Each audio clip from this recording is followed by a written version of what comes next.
इस बीच बड़ी खबर है, यूपी में ड्रोन के इस्तेमाल पर सख्ती सामने आई है। ड्रोन से दहशत फैलाने पर गैंगस्टर एक्ट के तहत कार्रवाई की जाएगी। अगर जरूरत पड़ी तो एनएसए भी लगेगा। सीएम योगी आदित्यनाथ ने यह साफ कर दिया है, बिना अनुमति ड्रोन संचालन पर प्रतिबंध होगा।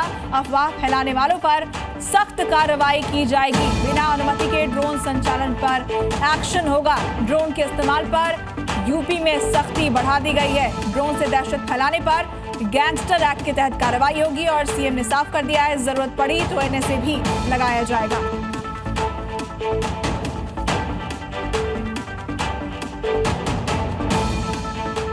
बड़ी खबर सामने आ रही है कानपुर से। कानपुर में यमुना का जलस्तर बढ़ने से लोगों की मुसीबतें बढ़ गई हैं। कानपुर देहात के दर्जनों ऐसे गांव हैं जो इस वक्त बाढ़ से प्रभावित है। जी मीडिया की टीम प्रभावित इलाकों में पहुंची, जो पूरी तरह जलमग्न हो चुके हैं।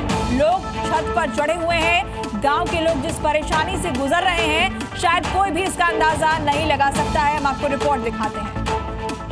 मेरी मौजूदगी भी भोगनीपुर तहसील क्षेत्र के एक गांव में है, जहां पर आप देख रहे हैं कि नाव में एक सवार है और जिस तरीके से जो जलास्तर है यमुना का, वो आपको तस्वीर साफ तौर से देख सकते हैं। किस तरीके से जो जमुना का रौद्र रूप है वो आपको देखने को मिल रहा है। जो दर्जनों गांव हैं इससे प्रभावित हैं, जो लोग हैं उनको आवागमन के लिए सिर्फ नाव ही एक सहारा बची है, क्योंकि पूरे गांव जो हैं वो पूरी तरीके से जो जलमग्न हो गए हैं। और लोगों की सहायता के लिए प्रशासनिक टीमें लगाई गई हैं, जो लंच पैकेट सहित तमाम जो सहायता है वो मुहैया करा रही है। जो लोग हैं एक एक करके इसी नाव से आते हैं, जो और सुबह से लेकर शाम तक सिर्फ नाव ही यही एक रास्ता रह जाती है। कई दिनों से यहाँ पर जलस्तर के इसी तरीके के हालात हैं और अभी कई दिनों तक यही हालात रहने के अनुमान लगाए जा रहे हैं। फिलहाल प्रशासनिक टीम पूरी तरीके से मुस्तैद है, लेकिन फिर भी क्या और ज्यादा लोगों को जागरूक होने की जरूरत है, क्योंकि नाव जो यहाँ पे जो लोग चला रहे हैं कोई बहुत पुराने वो नावक नहीं है जो पहले से चला रहे हैं, लेकिन फिर भी क्योंकि इन लोगों को आदत पड़ गई है, हर साल इस तरीके की मुसीबतें इन लोगों को झेलनी पड़ती है।